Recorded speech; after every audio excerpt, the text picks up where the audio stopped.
I remember the heat. Specific heat. The kind that rises from forged stone at 340 degrees Kelvin, dry and constant, baking into your skin until you stop noticing it. That was my first memory of the fabrication district on Metallica 7, before I understood what I would become. I was 12 standard years old. My father worked ore processing in subsection Gamma 7. My mother died when the Hab block's atmospheric recycler failed. 17 people in that failure. The administratum logged it.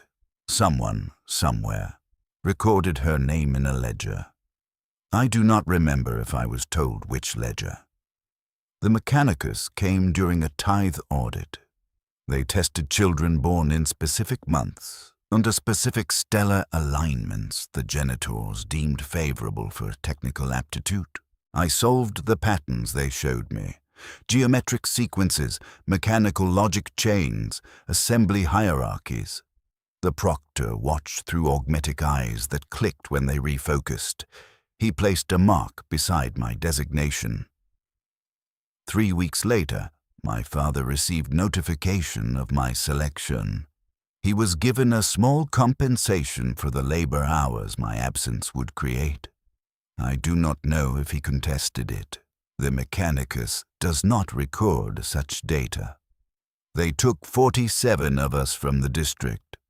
We rode in a sealed transport with metal benches. The boy beside me had a name. Kyle. He cried for the first hour, then stopped. The transport's engine vibrated at a frequency I could feel through the bench plating, steady and mechanical. I counted the vibrations. It gave me something to do besides think about my father standing in the Heb block entrance, watching the transport doors seal. His face was blank, not sad, not angry.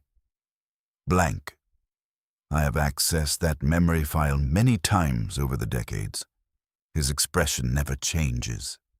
The Schola Mechanicus facility occupied 7 levels beneath Forge Temple Primus. The air tasted different there. Recycled through sacred filters, scented with machine oil and incense the tech priests burned during their maintenance rituals. They separated us by aptitude scores. 23 went to servitor preparation. Those children were led down a corridor I would not see again for many years. Kyle went with them. He looked back once before the doors sealed. I did not know then what servitor preparation meant. I learned later. By then, it was too late to process the information as horror. I filed it as operational doctrine. The remaining 24 of us entered the Enginseer training program. Novitiate designation. We were given new robes, gray and unadorned. They burned our district clothing in a sacred furnace while a tech priest recited prayers to the Omnissiah. The proctor told us we were being purified. I watched the flames consume the fabric and thought about my father. Then I stopped thinking about him. It was easier. Training began the next solar cycle. They taught us the Cant Mechanicus first, the language of machines, binary prayer code, maintenance litanies, the specific intonations required for different weapon classes. Lost technology required different prayers than plasma systems. Bolt weaponry had its own ritual structure. We memorized for 16 hours each cycle, slept for 6, ate for 2. The food was nutrient paste, gray-brown, textured like sand mixed with oil. It tasted like nothing. After the first week, I stopped tasting it at all. The first time I saw a laser gun disassembled, I understood I was looking at something beyond my comprehension. The weapon was an Acatran pattern Mark IV, designated for Astra Militarum Standard Infantry Deployment. The tech priest instructor laid each component on the altar bench in ritual sequence. Barrel assembly, power cell housing, focusing crystal array, trigger mechanism. Each piece was marked with manufacturing symbols I could not read. The instructor told us the weapon was 7,000 years old, still functional, still lethal. We were to learn to maintain it without understanding it. "You will not comprehend the principles," the instructor said. His voice emerged from a Vox grill implanted in his throat, metallic and flat. "Comprehension is not your function. Maintenance is your function. The rituals work. You will learn why they work when the Omnissiah deems you ready. Until then, you will perform them precisely as instructed." I wanted to ask why we could not simply be taught the principles. The boy to my left asked this question. The instructor struck him across the face with a mechadendrite, fast and precise. The boy's nose broke with a sound like dry wood snapping. Blood ran over his lips. The instructor did not strike him again. The message was clear. We asked no more questions. We learned by repetition, disassembly and reassembly, over and over. The instructor watched. When we made errors, he corrected us, sometimes with words, sometimes with pain. I learned quickly that the pain was not punishment. It was data. My hands learned to avoid configurations that produced pain. Efficiency improved. After 3 months, I could disassemble and reassemble an Acatran pattern Mark IV in 11 minutes. The instructor said this was acceptable. They augmented us gradually. Small modifications first. A port installed at the base of my skull for a data cable interface. The surgery took 4 hours. I was awake for it. They wanted us conscious to ensure neural response remained within acceptable parameters. I felt the drill's vibration through my skull bone, high frequency, surgical precise. The augmetic chirurgeon's mechadendrites worked with mechanical efficiency. It spoke no words of comfort. There were no words. There was procedure, and I was being processed according to procedure. The port ached for weeks afterward. Dull pain, constant, like pressure behind my eyes. They gave us no medication. Pain built tolerance. Weakness was to be excised through exposure. I learned to work through it. We all did, those of us who survived the augmentation. 2 novitiates rejected the implants. Their bodies produced immune responses the genitors could not suppress. I do not know what happened to them.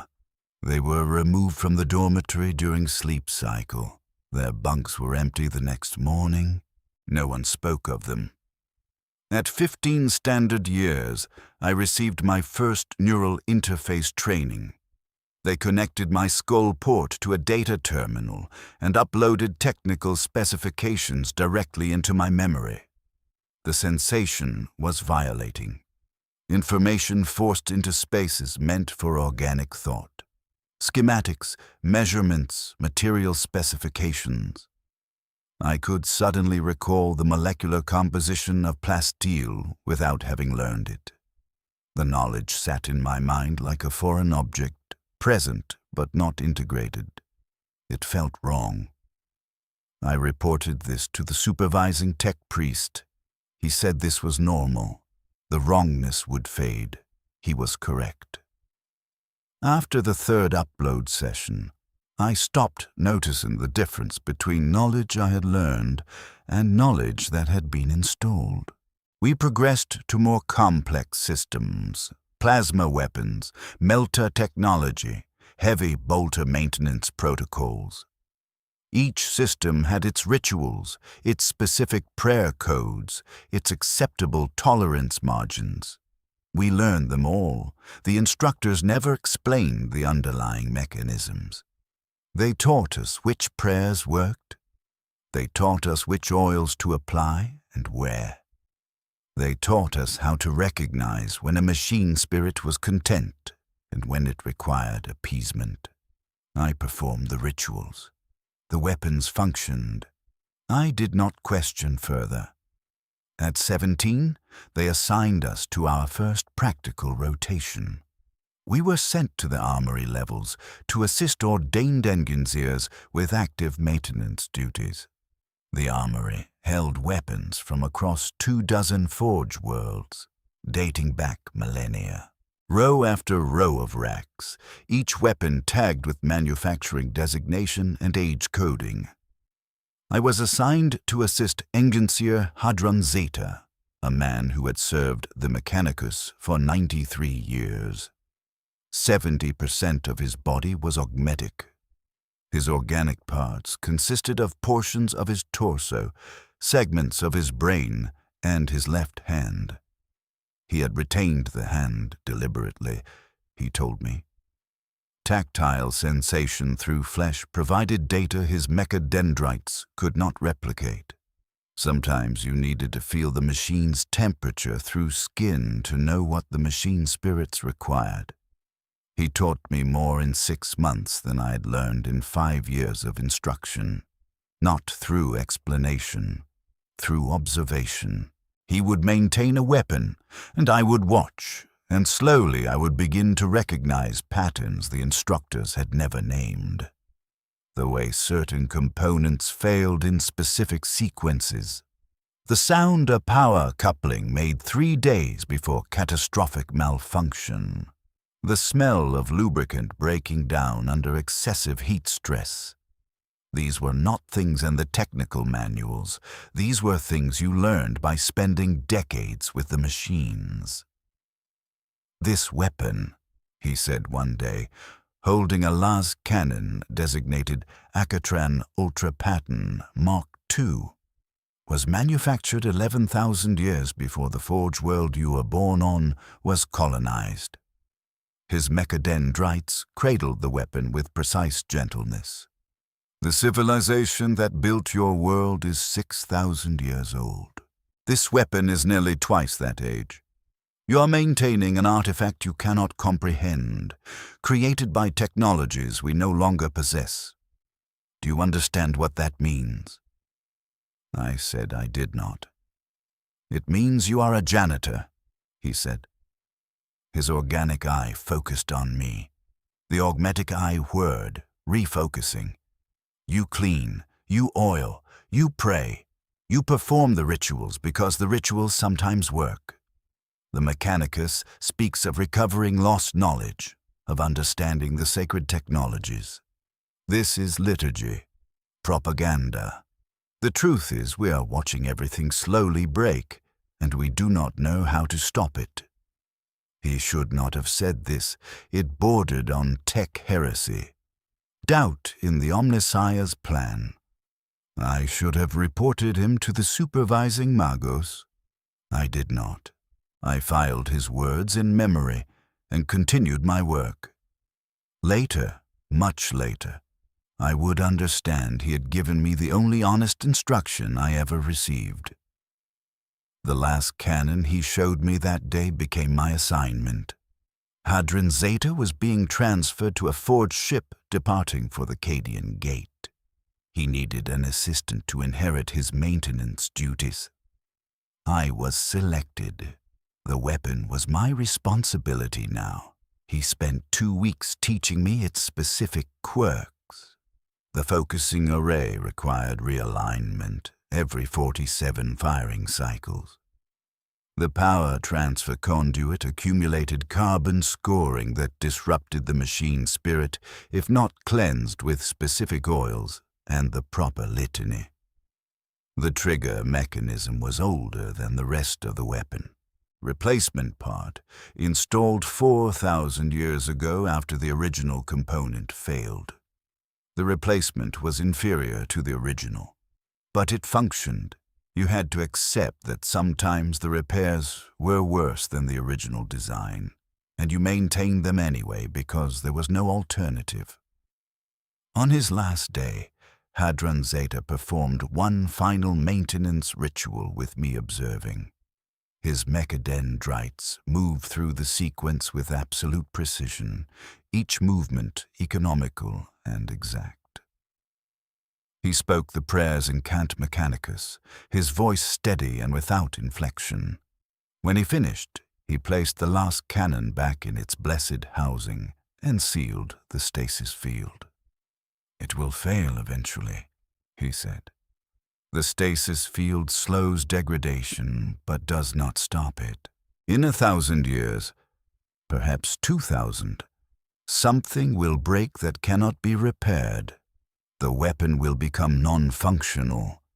You will not be alive to see this. Whoever inherits your position will not be alive to see it. But it will happen. Entropy is the only constant.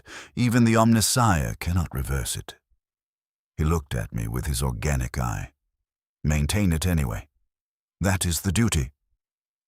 He left the next morning. I never saw him again. I heard he died at the Cadian Gate during the 13th Black Crusade, when the fortress world fell. The report did not specify how he died, only that his remains were never recovered. I accessed this information 4 years after his departure. I felt something when I read it. Not grief, not precisely. A recognition of absence, a space where his instruction had been, now empty. I logged the feeling and continued my work. I was 22 standard years old when I first fully understood what Hadron Zeta had meant. The last cannon malfunctioned during a firing test. The weapon was being prepared for deployment with an Astra Militarum regiment, requisitioning heavy weapons for a campaign in the Halo Stars. I had performed all prescribed maintenance. The rituals had been exact. The machine spirit should have been content. But when the weapon fired, the beam diffused at 70 meters, coherence falling to 38% of acceptable parameters, unusable for combat deployment. I disassembled the weapon in the chapel armory, laying each component on the altar bench in ritual sequence. I examined every piece. The focusing array showed microfractures in the crystalline matrix. Stress damage accumulated over centuries of use. The fractures were spreading. Eventually they would shatter the entire array. The array could not be replaced. The manufacturing techniques were lost. The forge worlds that had produced these crystals had been destroyed millennia ago, consumed by orc wars or chaos incursions or simple mechanical failure. The Mechanicus had attempted to recreate the technology. Every attempt had produced inferior results. I could not fix it. I could only slow the degradation. I spent 16 hours researching archived maintenance protocols. I found a ritual buried in data logs dating back 9,000 years, a repair technique involving molecular bonding paste and a specific prayer sequence. The success rate was listed as 42%. The procedure was marked as deprecated, replaced by superior methods that the archive did not specify. Those superior methods were likely as lost as the original manufacturing techniques. I performed the ritual. I applied the bonding paste to the microfractures. I spoke the prayers in perfect Cant Mechanicus. I waited the prescribed duration for the paste to cure. I reassembled the weapon. I took it to the firing range. I activated the firing sequence.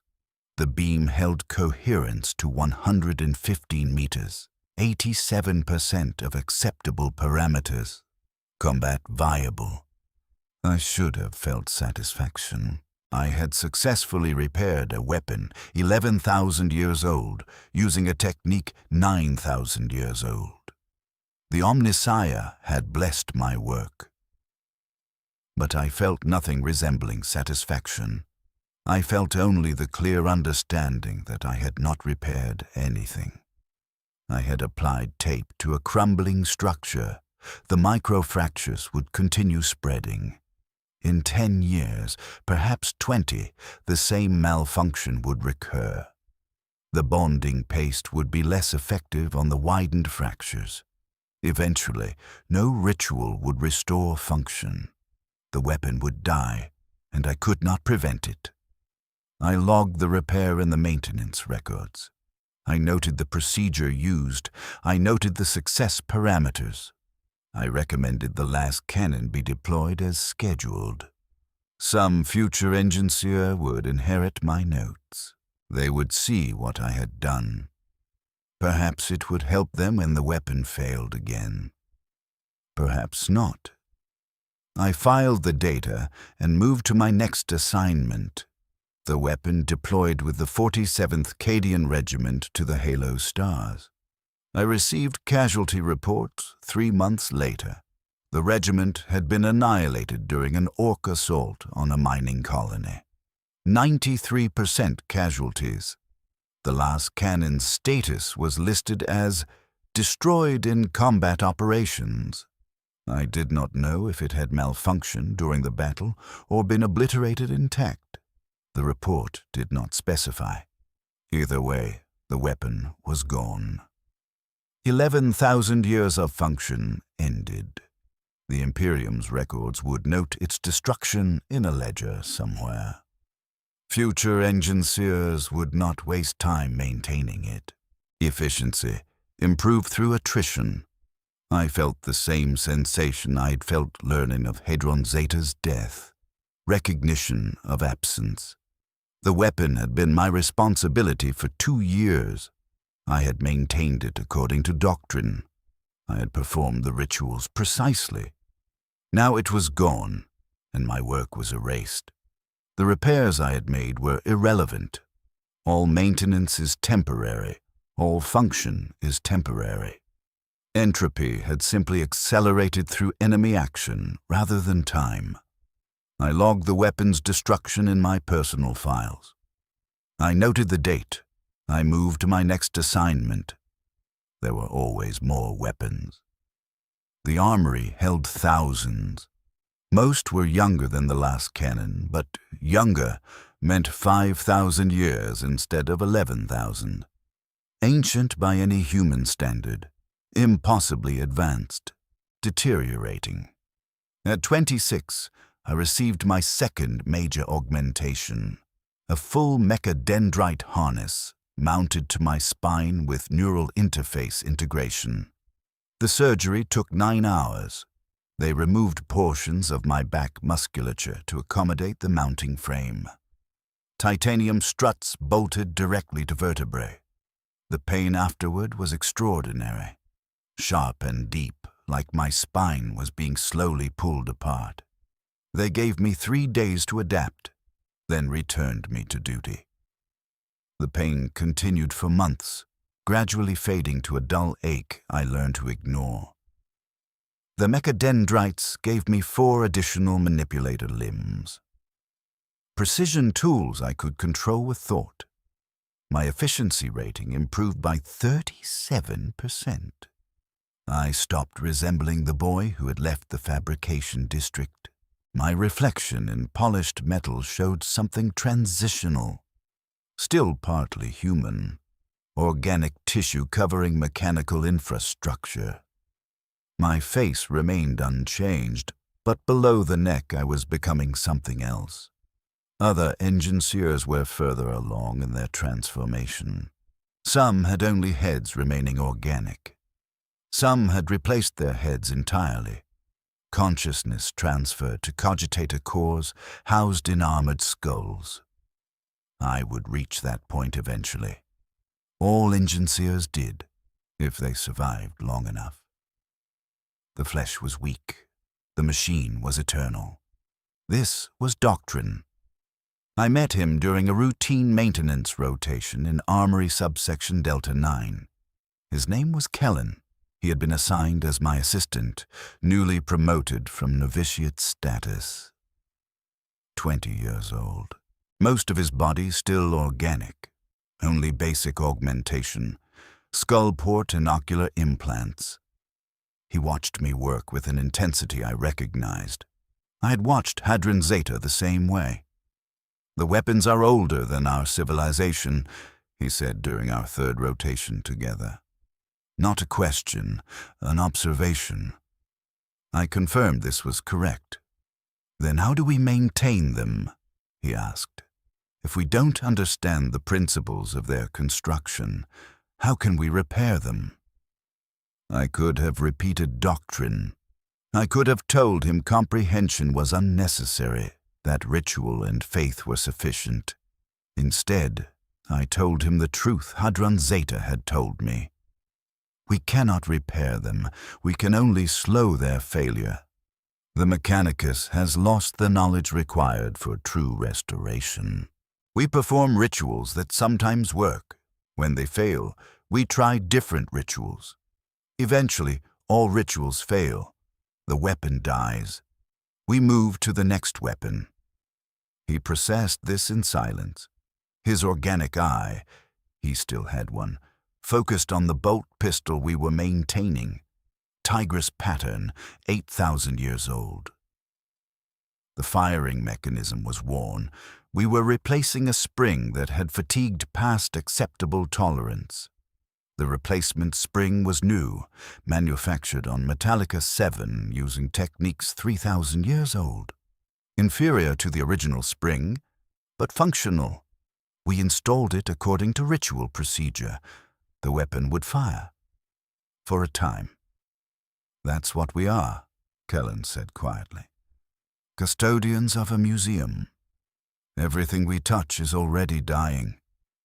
I should have corrected him. His words bordered on tech heresy. Instead, I agreed. "Yes, that is precisely what we are." He looked at me with something like relief. Someone had confirmed what he had begun to suspect. The propaganda was propaganda. The sacred duty was janitorial work performed with prayer. We were not recovering lost knowledge. We were watching it vanish, one failed component at a time. We worked together for the next 4 years. He learned quickly. He had an intuition for the weapons that exceeded mine. He could hear malfunctions before diagnostic equipment registered them. The slight grinding of a worn bearing, the electrical hum of a failing capacitor. He would place his hand, his flesh hand, on a weapon's housing and close his eyes, feeling vibrations I could not detect through my augmetic senses. "The machine spirit is troubled," he would say, and he would be correct. Something would be degrading internally. We would disassemble the weapon and find the fault. I told him he should not speak of machine spirits as if they were real. The doctrine served a function, but we both knew weapons were not conscious. They were mechanisms. Complex mechanisms we did not fully understand, but mechanisms nonetheless. Attributing consciousness to them was metaphor at best, superstition at worst. He disagreed. "You feel it too," he said. "When a weapon is functioning correctly, there's a rightness to it, a balance. When something is wrong, you feel the discord before you see the malfunction. That's not superstition. That's real. Whether it's a literal spirit or emergent properties of systems we don't understand doesn't matter. The feeling is real. The connection is real." I could not argue with this. I did feel it. The difference between a weapon in harmony and a weapon approaching failure. A sense more than a measurement. Hadron Zeta had felt it. Kellen felt it. All experienced Enginseers felt it. We called it machine spirit because we had no other language for it. Kellen developed a particular attachment to a plasma gun we were assigned to maintain. Riser pattern Mark III, 12,000 years old. One of the oldest weapons in the armory. It had killed across 100 battlefields over 100 centuries. The weapon had been returned to the armory after its last wielder died. a space marine from the Crimson Fists chapter. The weapon had been in his hands when a tyrannid bioform tore him apart. The plasma gun was undamaged. The Space Marine's gene seed had been recovered and returned to his chapter. The weapon was logged back into inventory and assigned to us for maintenance before next deployment. The plasma gun was beautiful in a way most weapons were not. The casing was adorned with sacred inscriptions in High Gothic and Cant Mechanicus, prayers to the Omnissiah, oaths of loyalty to the Emperor, the names of previous wielders engraved over millennia, 73 names, 73 warriors who had carried this weapon into battle. All dead. The weapon remained. Kellen spent hours with it. More time than maintenance protocols required. He would sit in the chapel armory after shift rotation ended, the plasma gun disassembled before him, studying each component. He learned its tolerances exactly. Which parts ran hot and required specific cooling sequences. How the plasma coils had been wound in patterns we could no longer replicate. The containment field generator that prevented catastrophic overload. The technology was impossibly sophisticated. Plasma heated to stellar temperatures, contained and directed, weaponized. We could maintain it. We could not build it. I understand it, Kellen told me one evening. 6 months after we had been assigned the weapon. Not the physics, not the engineering principles, but I understand it. The plasma gun and I have an arrangement. I know what it needs. It knows I will provide it. The machine spirit trusts me. I told him he was anthropomorphizing a weapon. He smiled. The expression was strange on a face already half augmetic. Maybe. Or maybe after 12,000 years of killing, it deserves to be treated as more than an object. It's older than our civilization, Enginseer. Older than the forge world we stand on. It has survived empires falling. It will survive us. Maybe that earns it some respect. I could not argue with his logic, flawed as it was. We both knew the weapon was not conscious, but we also knew it deserved something. Acknowledgement of its endurance, recognition that it had functioned when everything around it failed. We were temporary. The weapon was approaching eternal. The plasma gun was requisitioned 8 months later. A request from the Death Watch. Kill team deploying to investigate a space hulk in the Ghoul stars. They required plasma weaponry rated for genestealer combat. The plasma gun met specifications. It was prepared for deployment. Kellen performed the final maintenance ritual personally. I assisted, but the work was his. He disassembled the weapon completely, cleaned every component with sacred oils, spoke prayers over each piece, reassembled it with absolute precision, tested the firing mechanism, checked the containment field integrity, blessed the weapon in the name of the Omnissiah and the Emperor. When he finished, the plasma gun was as perfect as our maintenance could make it, ready for war. It will come back, Kellen said as we logged the weapon's deployment.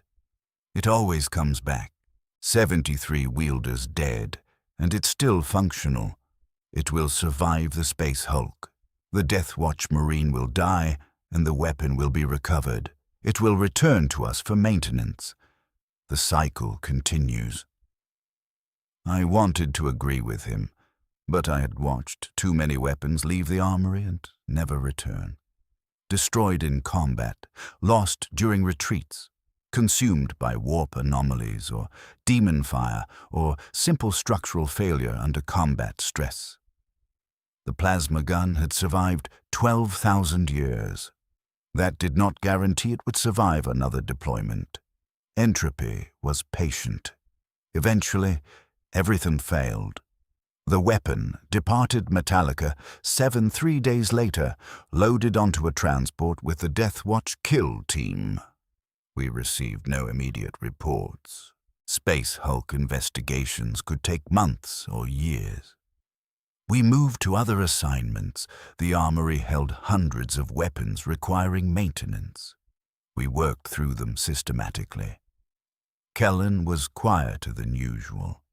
He would pause sometimes, mid-ritual, and I knew he was thinking about the plasma gun, wondering if it was firing at that moment, somewhere in the void, wondering if it would return. 4 months passed. Then we received the casualty report. The Death Watch kill team had encountered a Genestealer cult occupying 3 decks of the Space Hulk. The infestation was more extensive than initial scans had indicated. The kill team fought through 17 hours of close-quarters combat before being overwhelmed. All 6 team members killed.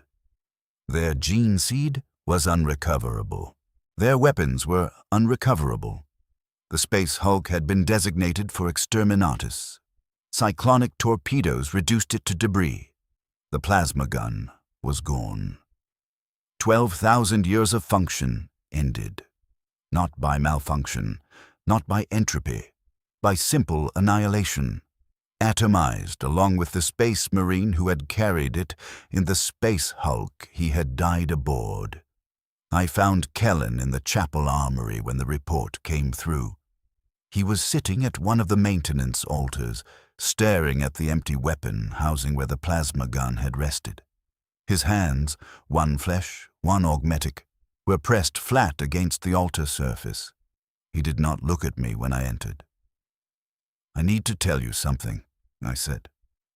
"I know," he said. His voice was quiet. "Flat.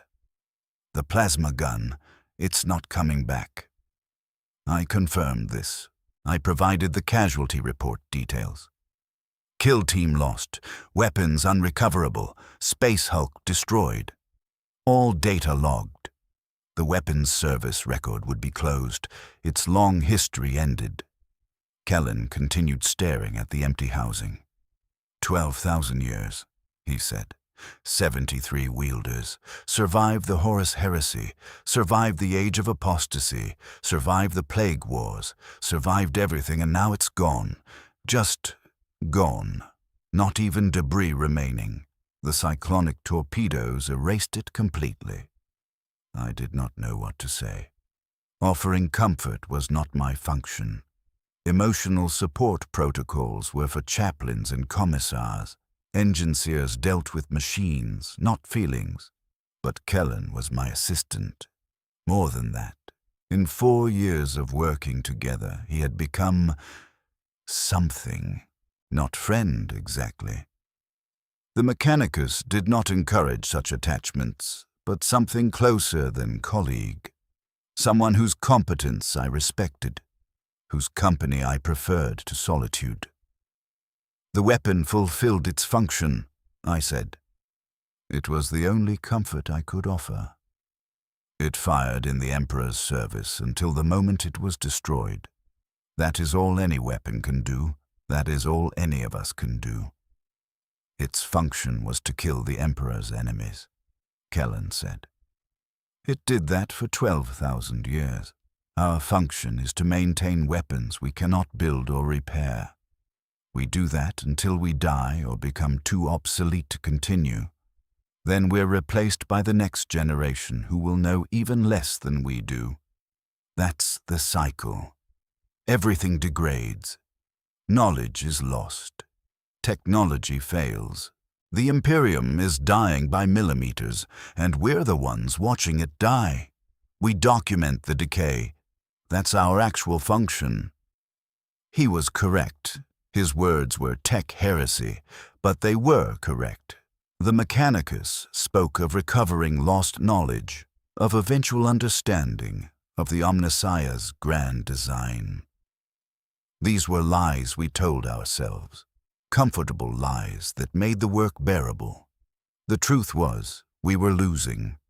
Every generation inherited less knowledge than the previous. Every century saw more technologies fail permanently. The weapons we maintained were irreplaceable relics. When they died, they could not be recreated. The Imperium's arsenal was finite. It was being spent. Eventually, there would be nothing left to maintain.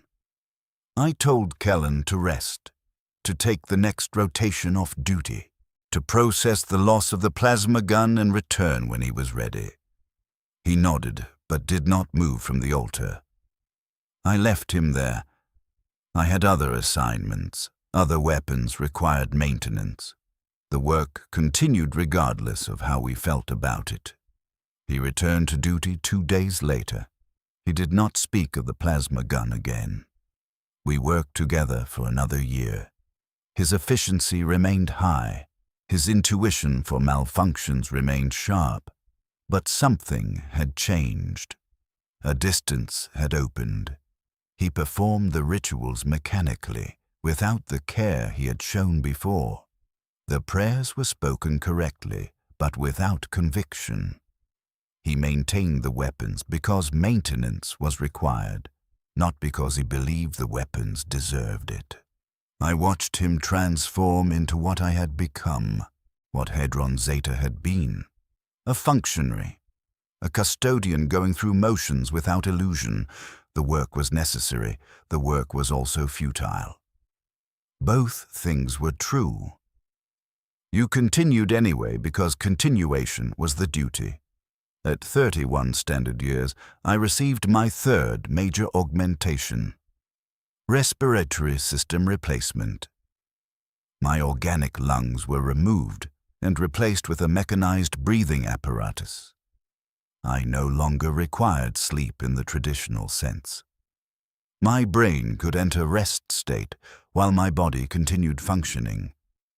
Work efficiency increased by 22%. I could maintain weapons for 36 hours, continuously before rest state became necessary. Kellen received similar augmentation 6 months later. His organic eye was replaced. His digestive system was upgraded to process synthetic nutrients more efficiently. He was 30% augmetic now, moving toward the threshold where human became ambiguous terminology. He accepted the augmentations without complaint. They improved function. Improved function was the goal. We were assigned a new weapon that year, a graviton gun recovered from an Adeptus Astartes chapter that had gone renegade. The chapter had been excommunicated and purged. Their equipment was confiscated and redistributed. The graviton gun was archaeotech. Origin unknown. Estimated age, 15,000 years or more. Older than the Imperium itself. Dark age of technology manufacture, possibly. The weapon manipulated gravitational fields to crush targets or pin them in place. The technology was completely beyond our understanding. We could not even properly classify its operating principles. It simply worked. When we performed maintenance, we followed rituals compiled from observation rather than comprehension. Oil these components. Check these connections. Speak these prayers. The weapon would function. Why it functioned, we did not know. 15,000 years, Kellen said, examining the weapon for the first time. Our civilization is 6,000 years old. This weapon is older than the Imperium by 9,000 years. We are children playing with our ancestors' tools. We don't understand what we're holding. I agreed. The graviton gun represented everything wrong with the Mechanicus's position. We hoarded technology we could not recreate. We worshipped machines we could not comprehend. We performed rituals because empirical testing showed they produced desired results, but we did not understand why. We had regressed to cargo cult mechanics, following forms without understanding function. As long as the forms worked, we would continue performing them. When they stopped working, we would have nothing. We maintained the graviton gun for 3 months. Then it was deployed. Then it was destroyed. A planetary defense operation against an orc war. The weapon killed hundreds of orcs before a looted battle wagon's cannon scored a direct hit on the weapon's wielder. The graviton gun and the Astra Militarum captain carrying it were vaporized. 15,000 years of function ended. The weapon was older than human spaceflight, older than human understanding of gravity itself. Now it was atomized debris mixed with human remains and orc machine parts, scattered across a battlefield no one would remember in a century. I logged the weapon's destruction. Kellen logged the casualty report. We moved to the next assignment. We did not discuss how we felt about losing a Dark Age relic. Discussing feelings was inefficient. At 33, I was promoted to full Enginseer status. I received the red robes and the sacred tools of my office, a plasma torch sanctified by a magos, a blessed multi-tool with 17 functions, a personal data slate containing maintenance protocols dating back 8,000 years. I was authorized to work independently now. I no longer required supervision. I was trusted to maintain the Omnissiah's works without oversight. Kellen was promoted alongside me. We were assigned separate maintenance sectors. His sector covered armory subsections Gamma through Epsilon. Mine covered Delta through Zeta.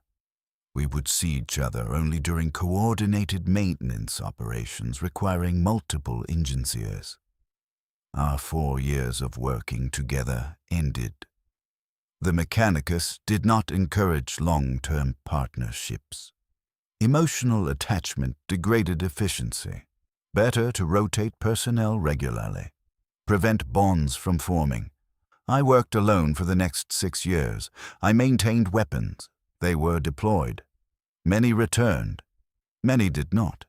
I logged everything. Maintenance performed. Deployment dates. Return dates or destruction confirmation. The data accumulated in vast archives. Someone, somewhere, was compiling statistics from these reports, calculating weapon survival rates, determining optimal deployment strategies. My work fed into larger analysis systems I would never access. I was a data point. My maintenance records were data points. The weapons I maintained were data points. Everything was data, and the data was being processed by systems beyond my understanding, serving purposes I would never know. I saw Kellen occasionally during shift transitions. We would exchange brief greetings, status updates on particularly challenging maintenance problems. Nothing personal. Nothing that suggested we had once worked together daily for years. The distance was professional, appropriate, efficient. I heard about his accident 3 years after our separation. He had been performing maintenance on a plasma weapon, an old one, possibly as old as the plasma gun he had cared for. Something failed during testing, a containment field collapse, partial plasma discharge. Kellen had been standing too close. The plasma burst caught his left side, his organic arm, portions of his torso, part of his face. He survived. The genitors stabilized him. The augmetic chirurgeons rebuilt him. When I saw him again, 6 months after the accident, he was 60% augmetic. His left arm was fully mechanical now. His torso was armored plating over synthetic organs. Half his face was augmetic, the flesh replaced with chrome and sensors. His remaining organic eye looked at me through a targeting reticule implanted in his skull. The plasma weapon was older than the Imperium, he told me. We were in the chapel armory. His voice emerged partly from organic vocal cords, partly from a Vox grill. The sound was unsettling, neither fully human nor fully mechanical. I performed the maintenance rituals exactly as prescribed. I blessed it. I prayed over it. The containment field failed anyway. 15,000 hours of service, and it failed during a routine test. No warning, no malfunction indicators. It just failed. He should have been angry, or traumatized, or something emotional. Instead, he was calm, analytical, reporting data. The field failure was entropy, I said. Components degrade at rates we cannot precisely predict. The rituals slow degradation but cannot prevent it. You know this. I know, he said. I've always known. But knowing something theoretically and experiencing it directly are different. The plasma gun I cared about was destroyed from outside. Enemy action. I could accept that. But this weapon failed from within. Despite correct maintenance, despite faith, despite everything we're supposed to do to prevent exactly this kind of failure, it failed anyway, and it took my arm and half my face with it. He looked down at his mechanical hand, opened and closed the fingers. Precise mechanical movements, no tremor, no imperfection. I'm better now, he said, more efficient. The augmetic arm has greater strength and precision than the organic one did. I can work longer without fatigue. My sensory input is cleaner. The mechanicus says I should be grateful. Weakness has been excised. I've been improved. But you are not grateful, I said. No, he agreed. I'm not grateful. I've been improved against my will by a weapon I was trying to maintain. I am now a better tool for maintaining tools. The irony is not lost on me. I did not know how to respond. Offering comfort remained outside my function. I understood what he felt. I thought I did. But I had no words that would address it. The mechanicus's philosophy was clear. Flesh was weak. Augmentation was improvement. Kellen had been improved. That he experienced the improvement as violation was irrelevant. The outcome was increased efficiency. Efficiency was the goal. Adaptation is required, I said finally. You will adjust to the augmentation. The sense of violation will fade. You will recognize the improvements as beneficial. This is standard post-augmentation response. You are processing normally. He looked at me with his remaining organic eye. Is that what you tell yourself? When you receive augmentation against your will, you process it as improvement. Do you actually believe that, or is it just the script we've been taught? I did not answer. He was asking me to examine my own augmentations through a critical lens. My mechadendrite harness, my respiratory replacement, my neural ports. Had I consented to these modifications, or had I simply accepted them as inevitable? Had I wanted them, or had I wanted to be the kind of person who wanted them? The distinction mattered. I could not determine which was true. Kellen nodded as if my silence was answer enough. We are being processed, he said, systematically converted from human to machine. We tell ourselves it is improvement. We tell ourselves it is necessary. But what if it is simply the mechanicus perpetuating itself? What if the augmentation serves the institution rather than the individual? What if we are being consumed, not enhanced? These questions were dangerous. Tech heresy. Doubt in the Omnissiah's design. Questioning the mechanicus's doctrine. I should have reported this conversation to a supervising magos. Kellen needed ideological correction, possibly memory adjustment. His trauma had produced problematic thought patterns. I did not report him. Instead, I said, "These questions have no answer that would not result in your censure. I recommend you discontinue this line of inquiry, for your own preservation." "Of course," he said, "for my own preservation, because preservation is the goal. Continue functioning, continue maintaining, continue existing as a component in a system that neither knows nor cares that you exist. That is the only answer we are allowed." He left the chapel armory. I did not see him again for 2 years. I continued working. The weapons came and went. I maintained them. They deployed.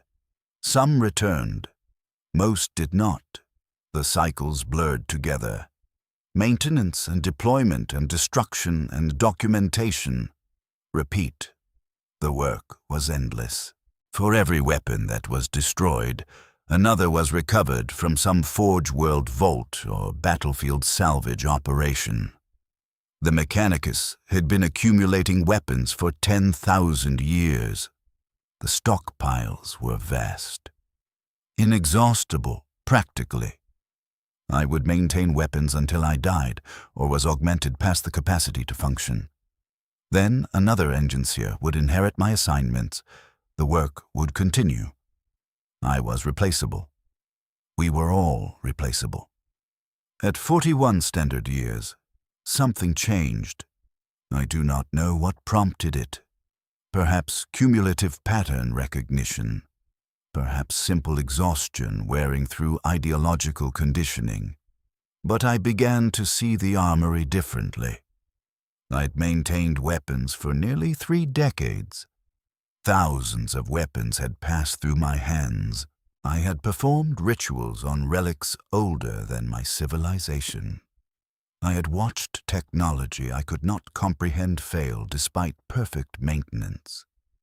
I had logged destruction after destruction after destruction, and slowly, very slowly, I had begun to understand what Hadron Zeta had told me decades ago. We were losing, not quickly, not dramatically, but consistently, inevitably. Every weapon that was destroyed and could not be replaced represented permanent loss. Every technology we maintained without understanding was a technology we would eventually lose when it finally failed. The Mechanicus spoke of recovering lost knowledge, but the rate of recovery was slower than the rate of loss. Much slower. For every STC fragment recovered, a dozen relics failed permanently. The gap was widening. I was not maintaining the Imperium's arsenal. I was cataloging its slow death. This recognition sat in my mind like a foreign object. I could not dislodge it. Every weapon I maintained afterward, I saw not as a tool of war, but as a countdown timer. This weapon had 300 years remaining. That one perhaps 500. Another might last 1,000, but they were all failing. Slowly, inevitably, and when they failed, we would have nothing to replace them with. We would revert to more primitive technologies, cruder weapons, less effective, more losses, more territory surrendered.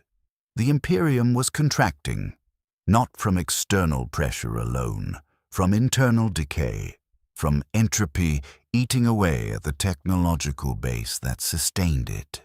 I was watching humanity's future narrow with every failed component I could not truly repair.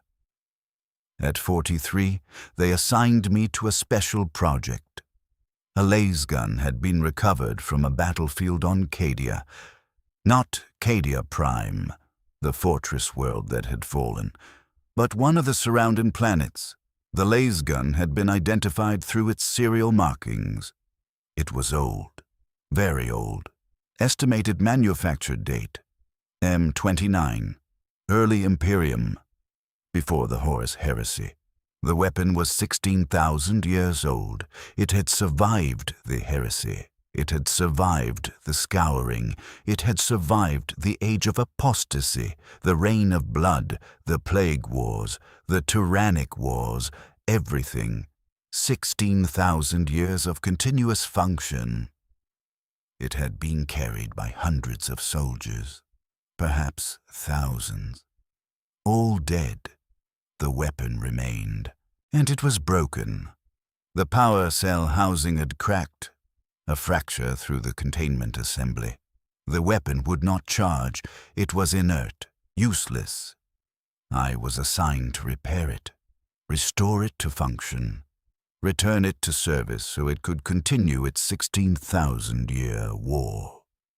I examined the weapon for days. I accessed every archived maintenance protocol. I consulted data logs dating back to the weapon's manufacture.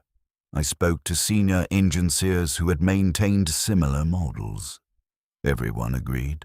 The damage was beyond conventional repair.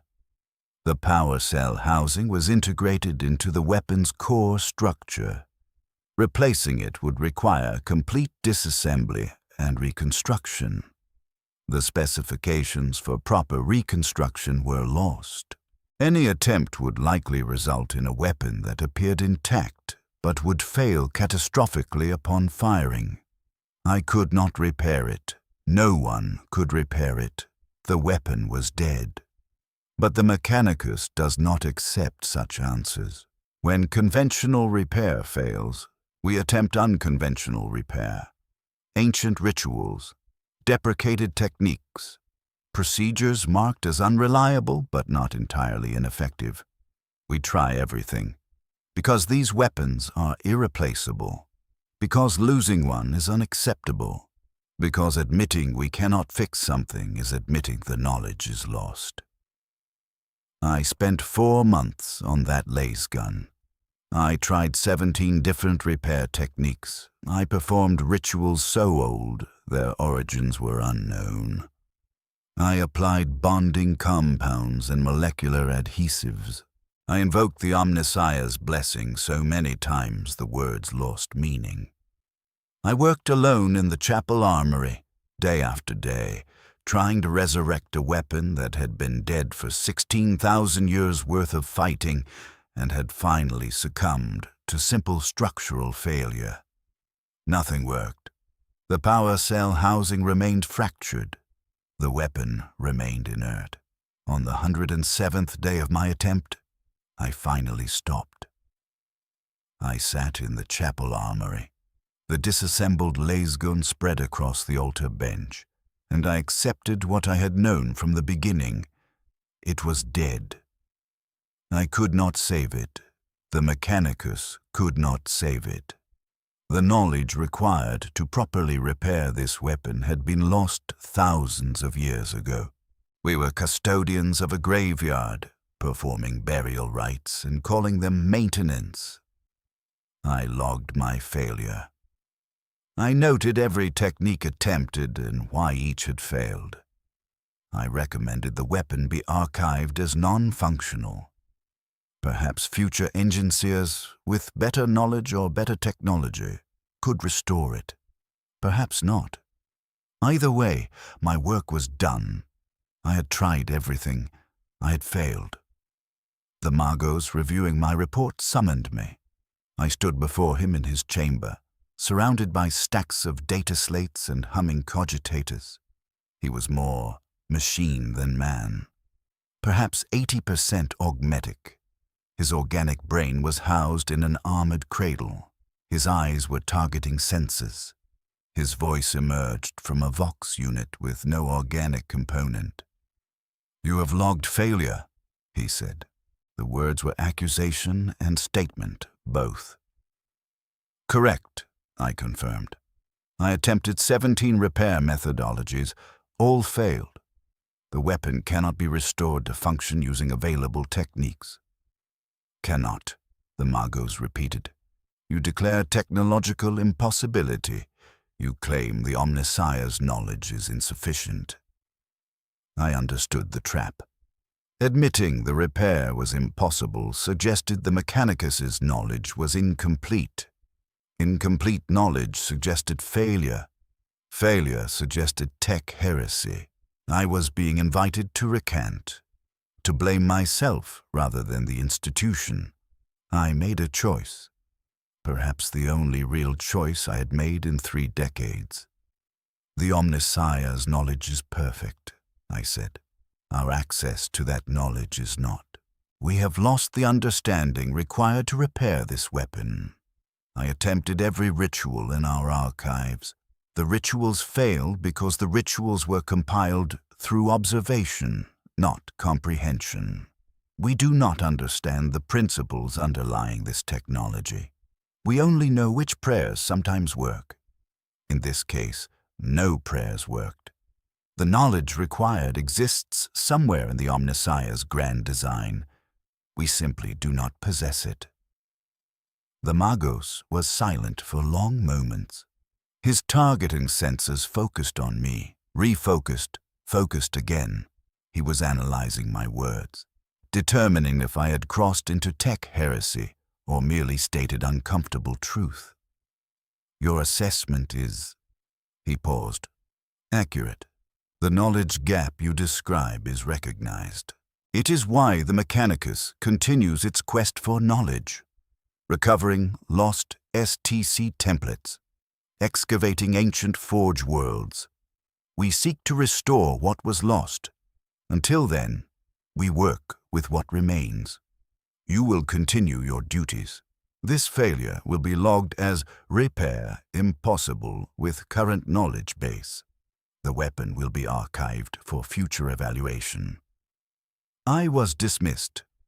I returned to my duties.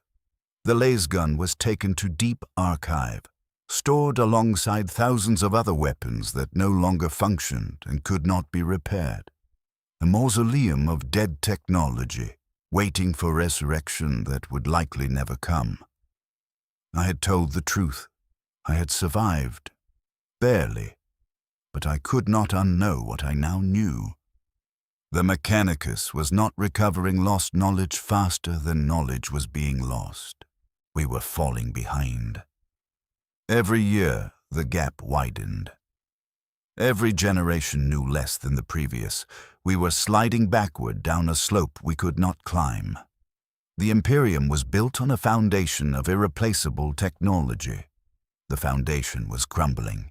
Eventually, it would collapse entirely. I would not live to see it, nor would my successor, nor their successor, but it was coming. Entropy was patient. Entropy always won. I worked for another decade. The weapons continued flowing through the armory. Ancient, powerful, failing. I maintained them as best I could. I performed the rituals. I spoke the prayers. Sometimes the weapons functioned. Sometimes they did not. I logged everything. The data accumulated. The archive grew. The knowledge gap widened. At 54 standard years, they transferred me to Deep Vault maintenance. This was assignment for senior Enginseers. The Deep Vaults held the most ancient weapons, the most valuable, the most irreplaceable. These weapons were not deployed casually. They were reserved for critical situations. Last resorts. Each weapon in the Deep Vaults was a relic. Each had survived millennia. Each was priceless beyond calculation. Each was also failing. I walked through the Deep Vaults during my first inspection tour. Row after row of weapons in stasis fields. Thousands of them. Tens of thousands. The stasis fields slowed molecular decay but did not stop it. Even in stasis, entropy continued. Slower but continuous. I examined the monitoring data. Degradation rates. Estimated time until critical failure. The numbers were vast but finite. This weapon, 4,000 years remaining. That one, 6,000. Another, 900. They were all dying, just very, very slowly. I would spend the rest of my service life, however long that was, maintaining weapons that were dying in slow motion. I would perform rituals. I would slow the decay by fractional percentages. I would document the gradual failure of humanity's most precious relics. And when I died or was augmented past usefulness, someone else would inherit this duty. The cycle will continue until there was nothing left to maintain. This was my purpose. This was the Mechanicus's purpose. We were archaeologists and priests and janitors, all at once. We studied what we could not understand. We worshipped what we could not comprehend. We cleaned and oiled and blessed the machines that would outlive us but would not outlive entropy. I saw Kellen one final time. He had been transferred to forge ship duty. He was returning to Metallica 7 briefly for reaugmentation. His organic components had degraded past acceptable functionality. He was scheduled for extensive replacement. After this procedure, he would be perhaps 15% organic. Mostly brain tissue. Everything else would be mechanical. We met in the chapel armory. Neither of us had assignments there currently, but it was neutral ground. A place we had worked together decades ago before the distance and the augmentation and the accumulated weight of futile maintenance had separated us. He was already more machine than man. His movements were precise, mechanical, without wasted motion. His face, what remained visible beneath augmetic plating, showed no expression. His voice emerged from a Vox grill, emotionless and flat. "I heard you were assigned to deep vault maintenance," he said. "That is appropriate. You always understood what we were doing better than most. Custodians of decline, historians of technological entropy. You should be the one maintaining the most ancient weapons. You will document their deaths with proper reverence." I asked him about the forge ship, what weapons he had maintained in deep space, what he had learned. "Nothing," he said. "I learned nothing, because there is nothing to learn. We perform rituals compiled from observation. The forge ship has different rituals than the forge world, but the principle is identical. Prayer and procedure. Faith and formula. We do not understand what we maintain. We only know the motions that sometimes prevent immediate failure. I have maintained weapons on 17 different ships over the past decade, all old, all dying, all beyond true repair. The work is identical regardless of location. The outcome is identical. We delay entropy. We do not defeat it." He paused. His augmetic eyes focused on me. The plasma weapon that scarred me, that took my arm. I learned it was 20,000 years old, older than the Imperium. Dark Age technology. It had functioned for 20,000 years. It survived everything. And it failed during routine testing because a component, a single component, degraded past critical tolerance. 20,000 years of function ended by a part the size of my thumb. A part we could not replace because the manufacturing process was lost 15,000 years ago. "And yet you continued," I said. "You received augmentation. You transferred to forge ship duty. You are still maintaining weapons." "Yes," he agreed. I continued. "Because continuation is the only option. The alternative is abandoning the duty, letting the weapons fail without even attempting maintenance. That would accelerate the decline. So we continue. We perform the rituals. We slow the decay. We document the failure. We train the next generation to do the same, knowing they will have even less knowledge than we do. The cycle perpetuates because stopping it would be worse than continuing it." He reached out with his mechanical hand, placed it on my shoulder. The gesture was awkward, unpracticed. He had not touched another person in years, I realized. Physical contact was unnecessary for most Mechanicus functions. We communicated through data links and Vox channels. Touch was deprecated, inefficient.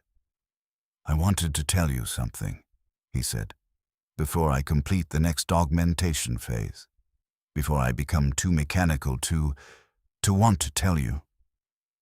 He paused, searching for words. The Vox grill made his voice emotionless, but I sensed something beneath the flat tone. Something struggling to surface. The years we worked together, maintaining the weapons, learning from each other. That was significant. I think it was the last time I felt like a person rather than a function. I wanted you to know that, to have it logged somewhere, before I forget what it felt like. I did not know how to respond. Emotional expression was not my function, had not been my function for decades, but I understood what he was saying. Those 4 years had been significant for me as well. Working with someone who understood the futility and continued anyway. Someone who cared about weapons that deserved no care, simply because they had endured. Someone who felt the machine spirits, whether they were real or metaphor or self-deception. "I will log it," I said. "I will remember. The data will persist in my archive." He nodded. His hand dropped from my shoulder. "That will have to be enough," he said. "Memory is all we have. Memory and duty. When the memory is finally gone, only duty remains. I'm approaching that threshold. I will cross it soon. But for now, I remember. I wanted you to know I remember." He left. I never saw him again. I heard he completed the augmentation. I heard he continued serving on forged ships for another 3 decades. I heard he was eventually transferred to a servitor supervising role when his organic brain tissue degraded past Enginseer functionality. I heard he served in that capacity until the forged ship was destroyed during a chaos incursion in the Maelstrom Zone. All hands lost, no recovery possible. I do not know if any of those reports were accurate. The Mechanicus logs billions of personnel across thousands of forge worlds and ships. Individual fates are often poorly recorded. He might have died decades ago. He might still be functioning somewhere, more machine than memory. Either way, he is gone from my awareness. The space he occupied in my life is empty. I notice the emptiness sometimes. Then I return to work. I have now maintained weapons for 42 years. I'm 65 standard years old. 73% of my body is augmetic. My organic components consist of portions of my brain, segments of my digestive tract, and my left hand. I retained the hand deliberately. Hadron Zeta's reasoning was sound. Tactile sensation through flesh provides data. Augmetic sensors cannot replicate. Sometimes you need to feel the machine's temperature through skin. Sometimes touch tells you what diagnostic equipment cannot. I work in the deep vaults daily. I maintain weapons older than the Imperium. I perform rituals I do not fully understand. I speak prayers to the Omnissiah and the Emperor. I document degradation rates and estimated failure timelines. I watch humanity's most precious relics die incrementally. I am good at my function. My efficiency ratings are consistently high. My maintenance logs are detailed and accurate. I have failed to repair only 7 weapons across my entire career. 7 failures in 42 years of service. This is considered acceptable. Exceptional, even. I have been commended multiple times. The Omnissiah is pleased with my service according to official evaluation, But I know the truth. I have not repaired anything. I've only delayed failure. Every weapon I have fixed is still dying, still degrading, still approaching the point where no ritual will restore function. I have bought time, years, perhaps decades, but time is all I have bought. The weapons are not saved, they are temporarily preserved. The distinction matters. I think about the last cannon sometimes. The first weapon Hadron Zeta assigned me. 11,000 years old. I maintained it for 2 years. It was destroyed on a battlefield I will never see, fighting enemies I will never face. Those 2 years of maintenance bought nothing. The weapon died anyway. The rituals I performed were ultimately meaningless. My work was erased. But that is true of all maintenance work. All repairs are temporary. All preservation is brief. Entropy waits. Entropy wins. We are merely delaying the inevitable while calling it victory. The Mechanicus knows this, I think. The senior magi, the fabricator general, the inner circle who determine doctrine. They must know. They have access to the full data, the degradation rates, the knowledge loss calculations, the projected timelines until critical technological collapse. They know we are losing. They maintain the fiction because the fiction is necessary. If the Enginseers believed the work was futile, they would stop performing it. The decline would accelerate. Better to maintain the illusion. Better to speak of eventual understanding, of recovered knowledge, of the Omnissiah's grand design. Better to give us hope, even if the hope is false. I do not have hope. I discarded it decades ago. I work without hope now. I maintain the weapons because maintenance is the duty. Not because I believe the weapons will be saved. Not because I believe the Imperium will recover its lost knowledge. But because I am an Enginseer, and this is my function. I will perform my function until I cannot. Then I will be replaced. The work will continue. The decline will continue. Both things will continue until one of them stops. And I do not expect to see the end. The Imperium's technological collapse will take centuries, perhaps millennia. I will die or be decommissioned long before the critical threshold is reached. Future generations will inherit the crisis. They will have even less knowledge than I do, even fewer tools, even fewer functional weapons. They will look back at my era and think we were blessed. We had weapons that still functioned. We had rituals that still worked. They will not understand that we were already in decline, that the golden age they imagine never existed within our lifetimes, that we were always custodians of a diminishing estate. But they will continue the work, as I have continued it. Because the work is all there is. Maintenance and prayer and documentation and failure and continuation. The cycle perpetuates itself. The machine consumes its operators and converts them into more machinery. We are being processed, as Kellen said. Transformed from human to mechanical, to obsolete to replaced. The Imperium is a mechanism that feeds on its own components. We are the components. We are consumed. We accept consumption because we have been conditioned to accept it, because we have no alternative, because stopping would be worse than continuing. I exist now as function more than person. My identity has been systematically removed through augmentation and conditioning. I am Enginseer designate Hadron 47, not a name, a designation. My original name is archived in records I no longer access. It is irrelevant to my function. I maintain weapons.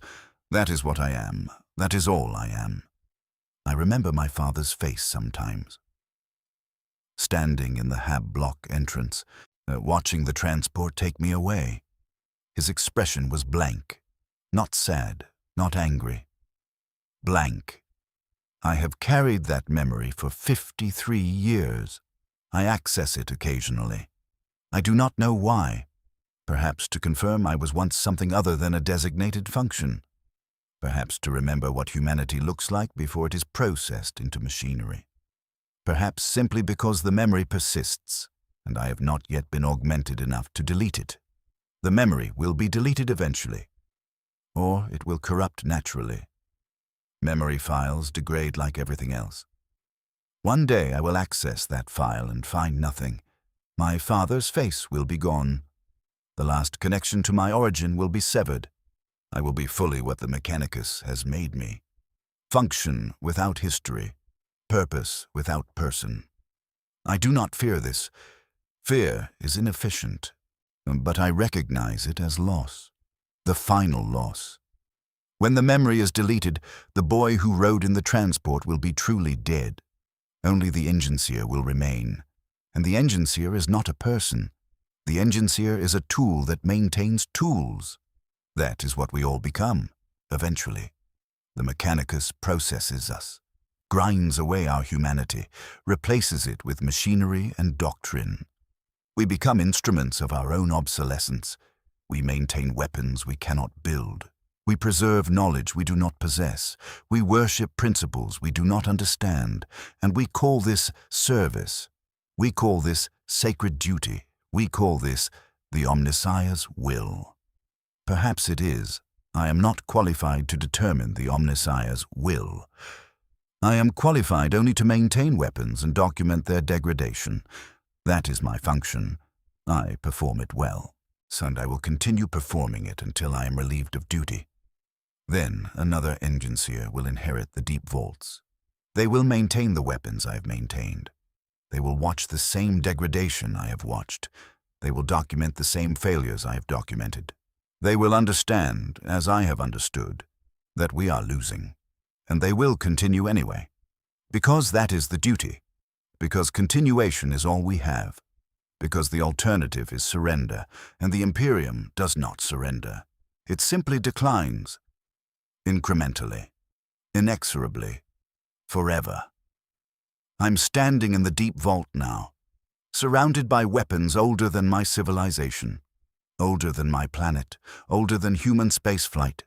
I can feel them through my augmetic senses. Thousands of them, tens of thousands, all dying, all irreplaceable, all doomed. I will maintain them.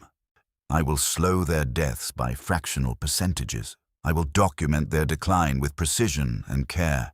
I will perform the rituals, speak the prayers, apply the sacred oils, and when I die, the work will continue without me. The weapons will continue failing, the knowledge will continue eroding, the Imperium will continue contracting, entropy will continue winning. This is the truth the Mechanicus does not speak. This is the truth I have learned over 42 years of service. This is the truth I will carry until my memory fails or my brain tissue is finally replaced, and I become something that cannot carry truth, only function. We are custodians of a dying civilization. We are maintaining weapons older than our ability to understand them. We are watching the long, slow sunset of human achievement. We cannot stop it. We can only bear witness, and continue anyway. The Emperor protects, they tell us. The Omnissiah provides, they tell us. The machine spirits are blessed, they tell us. I perform the rituals, I speak the words, and I know the truth behind them. We are alone with weapons we cannot save, maintaining an Imperium we cannot preserve, serving gods who may not hear us in a darkness that grows incrementally deeper with every failed component and every lost schematic and every weapon that dies, because we have forgotten how to give it life. This is what it means to be an Enginseer. This is what it means to maintain weapons older than your civilization. You continue working. You know the work is futile, and you continue anyway, because that is all there is.